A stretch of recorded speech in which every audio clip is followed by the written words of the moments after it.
Assalamualaikum warahmatullahi wabarakatuh. Selamat datang kembali di channel Di Ujung Zaman. Di setiap episode, kita mencoba menggali lebih dalam isyarat-isyarat dari masa lalu untuk memahami masa kini dan masa depan. Pernahkah Anda membayangkan, di tengah gurun pasir yang tandus, di saat umat Islam masih terbilang kecil dan sederhana, seorang nabi mengucapkan sebuah ramalan yang terdengar mustahil, sebuah nubuat tentang runtuhnya dua negara adidaya yang menguasai dunia saat itu. Hari ini, kita akan menyelami salah satu mukjizat kenabian terbesar dari Rasulullah SAW, sebuah bukti nyata kebenaran risalahnya yang terukir abadi dalam sejarah. Mari kita mulai.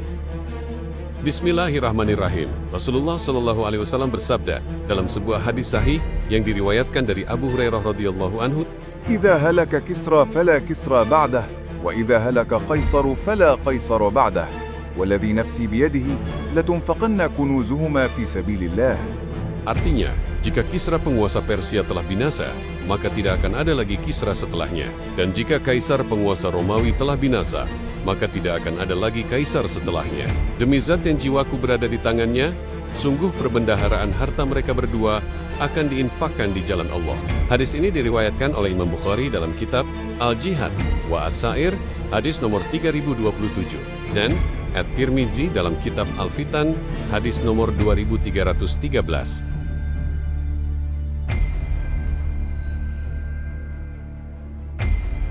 Ini bukan sekadar kata-kata, melainkan sebuah proklamasi ilahi tentang perubahan peta kekuatan dunia yang akan terjadi setelah wafatnya Rasulullah SAW. Mari kita bedah keajaiban di dalamnya. Poin 1. Nubuat runtuhnya dua adidaya. Bayangkan konteksnya. Di zaman itu, dunia didominasi oleh dua raksasa.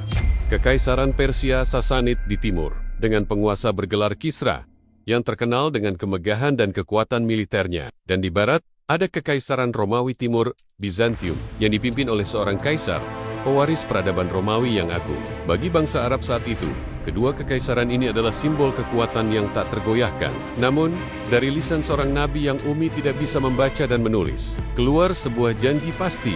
Keduanya akan takluk di hadapan Islam.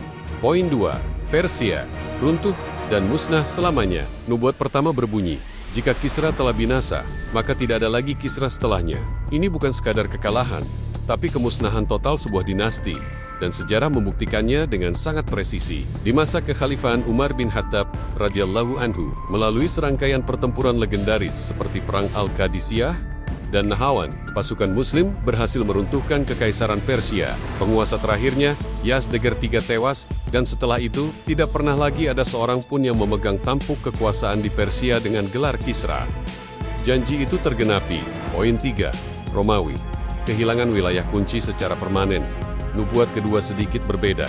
Jika kaisar telah binasa, maka tidak ada lagi kaisar setelahnya. Para ulama menjelaskan, ini tidak berarti kekaisaran Romawi langsung musnah total saat itu, tetapi kekuasaan mereka di wilayah-wilayah strategis yang menjadi jantung kekuatan mereka di timur akan hilang selamanya. Dan lagi-lagi, sejarah menjadi saksi, pasukan Muslim di bawah para Khulafaur Rasyidin berhasil membebaskan Syam yang meliputi Suriah, Palestina, dan Yordania, serta Mesir dan Afrika Utara dari cengkeraman Romawi. Wilayah-wilayah yang pernah menjadi lumbung dan basis kekuatan kaisar ini, sekali jatuh ke tangan Islam, tidak pernah kembali lagi ke bawah kekuasaan Romawi. Poin 4. Harta dunia untuk jalan Allah.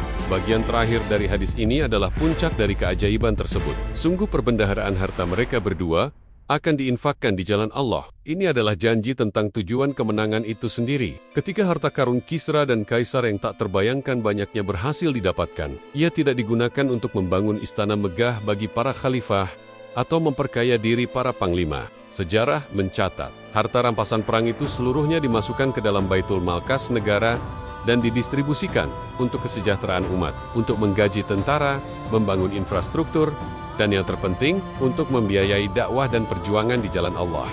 Tujuan kemenangan itu suci, sebagaimana sumber nubuatnya.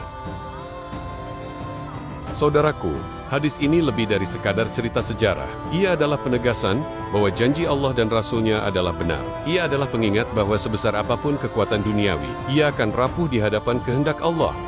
Dan yang terpenting, ia mengajarkan kita bahwa setiap kemenangan dan setiap nikmat yang kita raih harus bermuara pada satu tujuan, kemaslahatan di jalan Allah. Kebenaran yang begitu nyata ini terkadang kita lupakan di tengah kesibukan dunia. Jika video ini membuka wawasan dan menyentuh hati Anda tentang kebesaran janji Allah, tunjukkan dukungan Anda. Like video ini sebagai tanda Anda setuju. Subscribe dan nyalakan lonceng notifikasi agar kita bisa terus belajar bersama. Share video ini kepada keluarga dan teman-teman agar lebih banyak yang mendapatkan manfaatnya. Tuliskan di kolom komentar, mukjizat kenabian apalagi yang ingin Anda kita bahas di episode selanjutnya. Jazakumullahu khairan katsiran. Hatur nuhun. Kasadayana. Terima kasih atas perhatian Anda semua. Salam rahmat untuk semesta dengan penuh cinta. Wassalamualaikum warahmatullahi wabarakatuh.